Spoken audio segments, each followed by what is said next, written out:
దేవుడు కాలములను, సమయములను, ప్రభుత్వములను మార్చగలిగిన సర్వశక్తి కలిగిన వాడై ఉన్నాడు. ఆమేన్.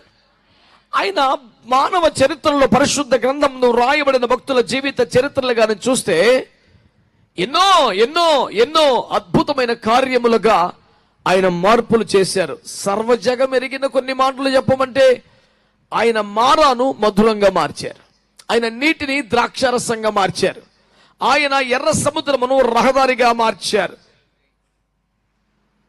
ఆయన బెనోనిని బెన్యామినిగా మార్చారు, ఆయన కదిలే రెల్లుని స్థిరమైన రాయిగా మార్చారు. దేవుని బిడ్డలారా, మరణమునే జీవముగా మార్చారు, శాపమును దీవెనగా మార్చారు. అసలు ఆయన మార్చలేదేమిటి? సమస్తమును మార్చగలిగిన దేవుడు. స్తోత్రం చెప్పండి ఒకసారి. హల్లెలూయా. ఇదిగో దేవుని వాక్యంలో రాయబడింది, సమస్తమును మార్చువాడు. మనం ఆరాధిస్తున్న దేవుడు, ప్రార్థిస్తున్న దేవుడు, మన కొరకు వస్తున్నాడని ఎదురు చూస్తున్న మహామహిమ కలిగిన దేవుడు ఏమైనా చేయగలడు, ఏదైనా మార్చివేయగలడు.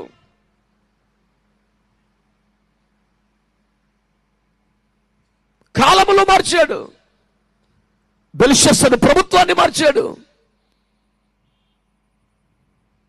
నెబుకద్నెజరు గర్వమనిచాడు, ఫరో సైన్యపు పీచమనిచాడు, అష్షూరు సైన్యమును లేకుండా చేశాడు.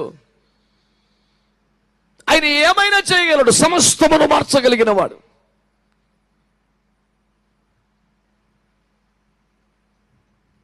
ఉప్పు నీటిని మంచినీటిగా చేయలేదా? కుండలో విషయాన్ని మాయం చేయలేదా?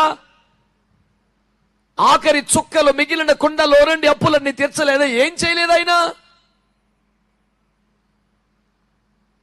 ఒక ఉగ్రవాదిని అపోస్తలుడిగా మార్చలేదా? పసిబాలుని ప్రవక్తగా మార్చలేదా? చలించిపోతున్న మన సుస్థిరమైన అపోస్తలుడిగా నిలబెట్టలేదా? నిషేధించబడ్డ రాయిని మూలకు తలరాయిగా చేయలేదా? ఆయన సమస్తమును చేయగలడు, ఆయన సమస్తమును మార్చగలడు. ఇది చరిత్రలో నిరూపించబడ్డ సత్యం. భయంకరమైన రాహాబు వంటి వారిని, సమరయ స్త్రీ వంటి వారిని తన సాక్షులుగా, వంశావళిలో తల్లిగా చేసుకోలేదా? ఆయన ఏం చేయలేదు చెప్పండి?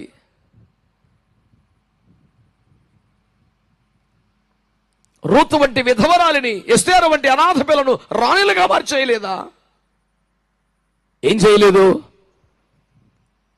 విచిత్రమైన విషయం ఏమిటంటే, ఏదైనా మార్చగలిగిన దేవుడు.